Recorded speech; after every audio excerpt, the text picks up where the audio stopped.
equipe de reportagem do Extensão DOC acompanhou a segunda edição do Anticurso de Jornalismo promovido pela revista Caros Amigos. As palestras-debates abordam temas polêmicos como a exigência de diploma, o manual de redação, o mito da imparcialidade e a manipulação da notícia. Ao contrário dos cursos que ensinam o caminho para a fama e a grana, o foco do anticurso é a ética ou como não enriquecer na profissão. A Caros Amigos quer fazer justamente o contrário. Até por isso a linha fina, né, como não enriquecer na profissão.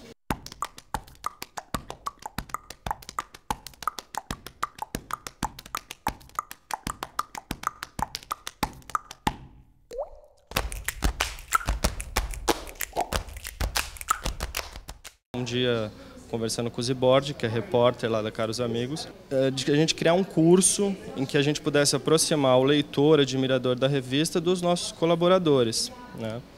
Então a gente falou, bom, vamos tentar fazer um curso, organizar um evento, uma palestra, e a gente levou essa proposta para o Sérgio, que é o diretor e o editor responsável da revista.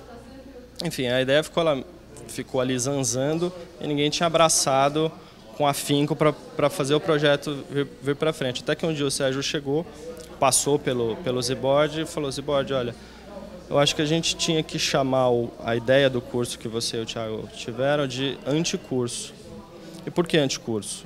Porque a Caros Amigos ela tem uma linha de esquerda, uma revista assumidamente de esquerda, e que tem uma visão de jornalismo que vai contra, é a contramão do que pregam os outros veículos.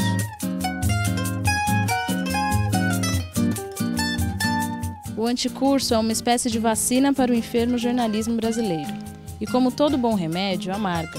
Como toda boa vacina, dói. É uma vacina, porque eu acredito que a rapaziada que está totalmente desigual, absolutamente injusta, e que o jornalismo reflete um pouco tudo isso. Nós temos que aceitar essa realidade. E isso é muito difícil, porque isso aí fere um pouco a nossa autoestima, a nossa concepção de que o Brasil é um país cordial, de que é um país bom, legal, e não é. Ele é um país muito cruel. Então eu acho que aceitar isso daí é um pouco dolorido. Terá sido um vírus o que contaminou o jornalismo brasileiro? Não é muito diferente do diagnóstico da medicina, da engenharia, da polícia, não é muito diferente. O país sofre uma crise de princípios, uma crise moral, uma crise ética que abala, que se instala também na medicina, na engenharia, na polícia e no jornalismo.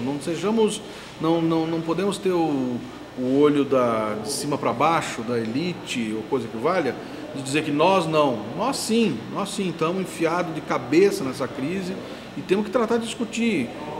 Vale tudo no jornalismo? Vale jornalista fazer anúncio? A maior parte da população brasileira tem que ocupar uma posição subalterna, o fato dela permanecer ou no analfabetismo, ou semi-analfabetismo, ou analfabetismo funcional, que é a incapacidade de ler, de entender aquilo que está lendo, eu acho que isso daí é uma concepção que é mantida pela economia da Casa Grande Senzala de propósito. Eu acho que não existe interesse do Estado brasileiro, tal como ele existe hoje, de mudar isso, porque essa é a maneira de se assegurar a continuidade da dominação. There are people fighting out there for this spot. And anytime I have a spot that advertisers are willing to fight for, then no problema. This is a good spot. Oh, is that what we're doing? Is that how we're programming evening news now, Dan? Asking the advertisers what they want? Say an advertiser wants a laugh track on the evening local. What about that, Dan? No problema? Like it or not, Warren, this is a business. Yeah, it's a business. The entertainment business. Para mim, os jornalistas que estão hoje aí no mercado, 90% é bunda mole. Para mim. Por que eu falo a palavra bunda mole? Porque o cara que não tem coragem nem de vir na minha casa me entrevistar, tem que outra palavra para definir ele? O cara manda um e-mail, mano. Jornalista que manda e-mail nem se forma, mano. Porque, na moral, o cara tem que ter vergonha na cara de mandar 10 perguntas prontas. Como que você vai desenvolver um assunto mandando 10 perguntas prontas? Você tem uma concentração muito grande da comunicação em alguns meios de comunicação social. Essa concentração, ela não só ela é limitadora da expressão de boa parte da sociedade, mas ela é uma ameaça permanente a que você aprofunde a democracia no Brasil. A democracia no Brasil não avança porque, em parte, as oligarquias que controlam os meios de comunicação, elas fazem um trabalho permanente. E os caras editaram de uma forma que eu olhei e falei, nossa, os caras é bom demais, mano. É preciso refletir sobre a postura do jornalista diante da informação e qual a versão dos fatos por ele contada. É entrar no fundo do poço, ficar com o cocô até o pescoço e discutir bastante e fazer uma depuração. Não tem outra forma de você expor e sangrar bastante. Tem que expor as vísceras, sangrar o que tem que sangrar, discutir o que tem que discutir e depurar. Quer dizer, tem que depurar as escolas de jornalismo, tem que depurar as redações, tem que depurar as pessoas, o caráter, os vínculos, que obrigações você tem para com a sociedade, que obrigações você tem para o seu segmento, que interesses você está defendendo, que serviço você está, a serviço de quem você está.